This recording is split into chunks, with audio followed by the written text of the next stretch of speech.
بسم اللہ الرحمن الرحیم۔ السلام علیکم ورحمۃ اللہ وبرکاتہ۔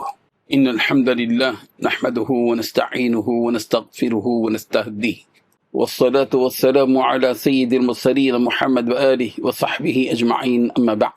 حاضرین و ناظرین، یہ درس قرآن نمبر 497 ہے اور آج سورۃ المائدہ کی 3 آیتوں کی تلاوت و تشریح کی جائے گی۔ آیت نمبر 38، 39، 40۔ اعوذ باللہ من الشیطان الرجیم، بسم اللہ الرحمن الرحیم۔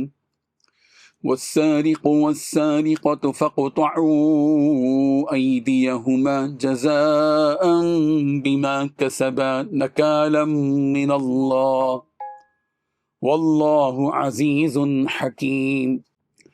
فمن تاب من بعد ظلمه وأصلح فإن الله يتوب عليه إن الله غفور رحيم۔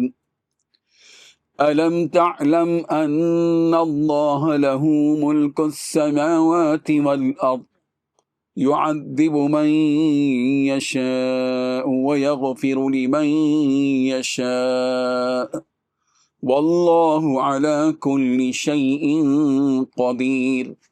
صدق اللہ العظیم۔ لفظی ترجمہ یوں ہے، والسارق اور چور مرد، والسارقہ اور چور عورت، فاقطعوا بس تم کاٹ دو، ایدیہما ان دونوں کے ہاتھ، جزاء بما کسبا بدلے میں اس کے جو ان دونوں نے کمایا، نکالا من اللہ عبرتناک سزا ہیں اللہ تبارک و تعالیٰ کی طرف سے۔ واللہ اور اللہ عزیز بہت غالب ہے، حکیم خوب حکمت والا ہے۔ فمن تابا پھر جس نے توبہ کی، من بعد ظلمہ اپنے ظلم کے بعد، وہ اصلح اور اس نے اصلاح کر لی، فإن اللہ تو بس بے شک اللہ یتوب علیہ توبہ فرماتا ہے اس پر، ان اللہ غفور بے شک اللہ خوب بخشنے والا، رحیم نہایت رحم کرنے والا ہے۔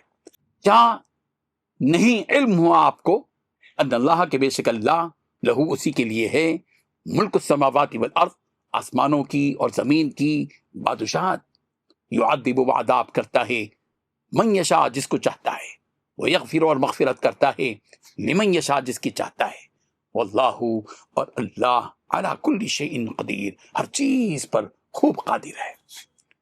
ترجمائیوں اور چوری کرنے والا مرد اور چوری کرنے والی عورت، ان کا ایک ایک ہاتھ کاٹ دو، یہ ان کے کرتوتوں کی سزا اللہ کی طرف سے عبرت کے طور پر ہے، اور اللہ زبردست ہے، صاحب حکمت ہے۔ پھر جو شخص گناہ کے بعد توبہ کر لے اور نیکوکار ہو جائے تو اللہ اس کو معاف کر دے گا، کچھ شک نہیں کہ اللہ بڑا بخشنے والا، بڑا مہربان ہے۔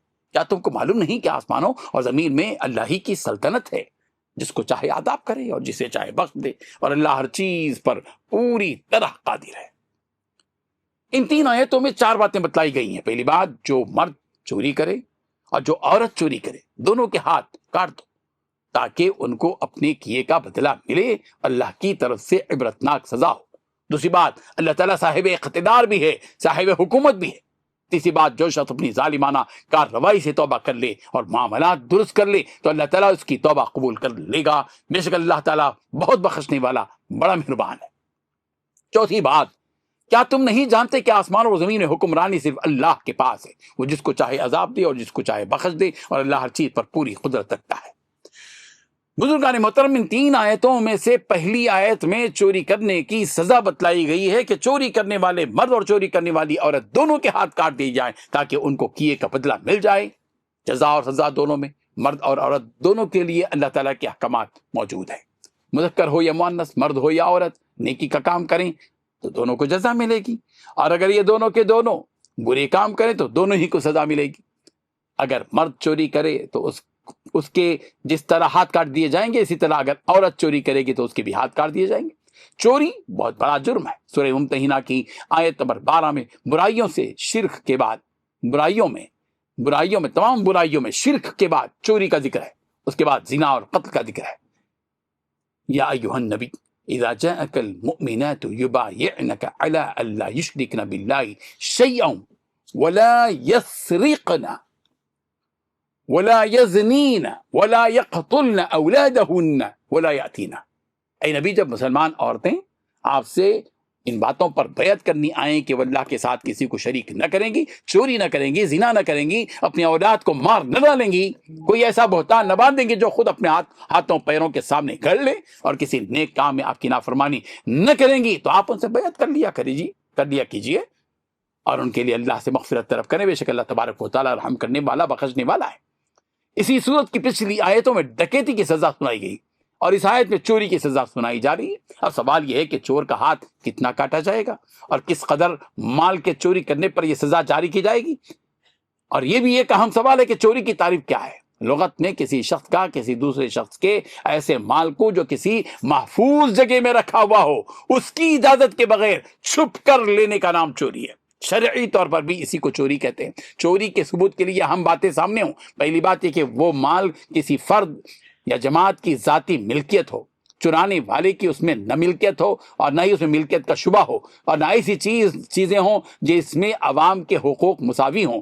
دوسری بات یہ کہ جو چیز چوری کی گئی ہے وہ محفوظ ہو، یعنی مقفل مکان کے ذریعے یا کسی نگران چوکیدار کے ذریعے محفوظ ہو. جو مال کسی محفوظ جگہ میں نہ ہو، اس کو کوئی شخص اٹھا لے گا تو چوری کی اس مذکورہ حد اس کے اوپر ثابت نہیں ہوگی. یہ اور بات ہے کہ اس کا یہ عمل یقیناً گناہ ہے. تیسری بات یہ کہ بغیر اجازت کے لیا ہو. اگر کسی مال کے لینے یا اٹھا کر استعمال کرنے کی کسی کو اجازت دے دی گئی تھی اور وہ اس نے لے لی، تو ایسی صورت میں بھی چوری کی حد اس کے اوپر عائد نہیں ہوگی. چوتھی بات یہ کہ وہ چیز اس نے چھپا کر لی ہو. اگر کسی نے علانیہ طور پر لوٹ لیا تو ایسی صورت میں یہ چوری کی تعریف میں نہیں آئے گا بلکہ ڈکیتی کی تعریف میں آئے گا. ڈکیتی کی تعریف میں آئے گا، اور ڈکیتی کی سزا پہلے بیان کی جا چکے. اس کے بعد والی آیت میں بات بیان کی گئی کہ جو شخص اپنی اس زیادتی کے بعد توبہ کر لے اور آئندہ زندگی کے لیے اپنے اعمال کو درست کر لے اور چوری وغیرہ نہ کرے اور اپنی توبہ پر قائم رہے، تو بے شک اللہ تبارک و تعالیٰ اس کے حال پر اپنی رحمت کے ساتھ توجہ فرمائیں گے اور معاف بھی کر دیں گے. اور اللہ تبارک و تعالیٰ کی شان یہ ہے کہ وہ مختار کل ہیں، قادر مطلق ہیں. زمین و آسمان کی ساری سلطنت اسی پروردگار کے ہاتھ میں ہے. وہ چاہے تو عذاب دیں، چاہے تو معاف کر دیں. پروردگار ہم سب پر رحم فرما دے، ہم سب کو ہمارے گناہ معاف فرما دے. آمین. وآخر دعوانا ان الحمدللہ رب العالمین. ڈیلی درس قرآن کو سبسکرائب کیجئے، اپنے تاثرات اور مشورے ارسال کیجئے اور متعلقین کے گروپ بنا کر انہیں روزانہ درس قرآن بھیجیں اور اجر ثواب پائیں.